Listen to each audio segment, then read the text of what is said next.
बहुत से लोगों को आपने कहते हुए सुना होगा कि अगर ससुराल में अच्छी और समझदार ननद मिल जाती है तो वहाँ बहू का एडजस्ट होना आसान हो जाता है। वहीं अगर ननद अपनी भाभी को पसंद ना करे तो वह उसका ससुराल में रहना दूभर भी कर सकती है। इस बात में कोई दोहराए नहीं कि शादी के बाद एक लड़की की जिंदगी पूरी तरह से बदल जाती है। वो अपना घर परिवार पीछे छोड़कर न केवल नए रिश्ते बनाने में लग जाती है बल्कि उन्हें निभाने की कोशिश भी करती है। लेकिन बहुत बार देखा जाता है कि पति ससुर के साथ तो रिश्ते मधुर हो जाते हैं, लेकिन जब बात ननद के साथ संबंधों की आती है तो वह रिश्ता उतार चढ़ाव से भरा होता है। शायद ऐसा इसलिए क्योंकि बचपन की लाडली ननद बड़ी होकर अपनी भाभी पर हावी होने की कोशिश करती है। वही भाभी भी अपने अधिकारों के खातिर अपनी अकड़ दिखाती हैं, जिसकी वजह से उनके बीच की स्थिति नोक झोंक वाली बन जाती है, जिसकी वजह से उनका रिश्ता लंबी बहस और फिर मतभेद में बदल जाता है। कम शब्दों में कहे तो अक्सर ननद भाभी के रिश्ते में दृष्टिकोण, व्यक्तित्व, जीवन शैली और सोचने के तरीके में अंतर होने के कारण मनमुटाव होता है। ऐसा हम यूं नहीं कह रहे हैं, बल्कि इन तीन महिलाओं ने भाभी के साथ अपने रिश्तों पर बात की है, जिसने वाकई में सोचने पर मजबूर कर दिया है। बता दें कि मैं बहुत ही खुले विचार रखने वाले परिवार से आती हूँ, लेकिन मेरे ससुराल वाले ऐसे नहीं हैं। वो रूढ़िवादी किस्म के हैं। हालांकि मैं जानती हूँ कि मायका और ससुराल कभी भी एक जैसा नहीं हो सकता। ऐसे में इसकी शिकायत करना गलत होगा, लेकिन मैं क्या करूं? सब का असर मेरे और मेरी भाभी के रिश्ते पर पड़ रहा है।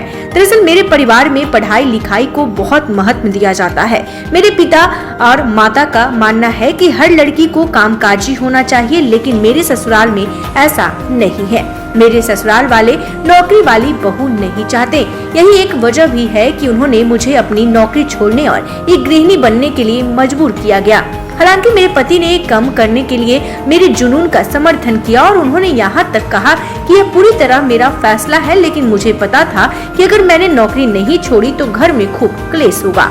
वही अब जब मेरे छोटे भाई की शादी हुई तो उसकी पत्नी एक कामकाजी महिला है। उसने शादी के बाद भी काम करना नहीं छोड़ा, यहाँ तक कि जब उनका बच्चा हुआ तब भी वह मैटरनिटी लीव में बाद काम पर वापस लौट गई। मुझे उसे देखकर बहुत बुरा लगता है। यही एक वजह भी है कि मैं उसे नफरत करती हूँ। वो बता दें कि वो जो चाहे वो पहन लेती है। और इतना ही नहीं, मेरे भाई की पत्नी न केवल देखने में बहुत खूबसूरत है बल्कि उनकी बॉडी भी स्लिम ट्रिम है।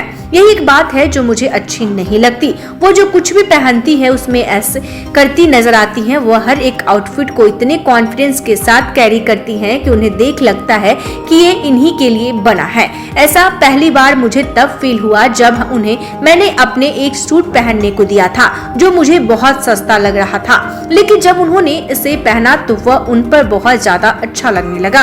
यही एक वजह भी है कि मैं हर समय उनके साथ असंभव व्यवहार करती हूँ। हालांकि उन्होंने मुझसे बहुत बार पूछा भी है कि मैं ऐसा क्यों करती हूँ, लेकिन सच तो यह है कि मुझे उनसे जलन होती है। बता दें कि माँ भाभी को बहुत प्यार करती है।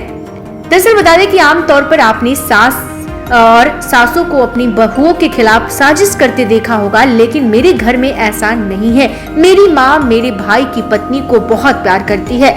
जब मैं अपनी माँ को भाभी के लंबे बालों में तेल लगाते हुए शाम को जब वो काम से वापस आती है तो उन्हें फल खिलाते हुए देखती हूँ तो मुझे जलन होने लगती है। शायद ऐसा इसलिए भी क्योंकि मेरी माँ ने कभी मेरे लिए ये सब नहीं किया। हालांकि ऐसा भी नहीं है कि मेरी भाभी अपनी सैलरी घर में खर्च कर रही हो या फिर वह ऐश्वर्या राय जैसी दिखती है, लेकिन इसके बाद भी मेरी माँ के मन में उनके लिए प्यार एकदम अलग लेवल का है। आपसे सच कहूँ तो मेरे मन में अक्सर उन्हें चोट पहुँचाने के बुरे विचार आते हैं, जैसे टीवी सीरियल में दिखाया जाता है। तो आपको बता दें कि इस तरह की जो बातें हैं वो सामने आई है, जहां ये लड़की ये कहती है कि मन करता है मैं अपनी भाभी के साथ कुछ कर बैठूं। भौजाई से नफरत करने वाली तीन नंदों की बातों को सुनकर आपके भी रोंगटे खड़े हो गए होंगे। और ये तीन ननदों की कहानी और एक भाभी की कहानी थी, जहां तीन ननद जो होती हैं वो अपनी भाभी से इस तमाम चीजों को लेकर जलस करती हैं, जलस और जलन महसूस करती हैं, और वो कहती भी हैं कि हमें ऐसा लगता है कि हम भाभी के साथ कुछ ऐसा कर दें।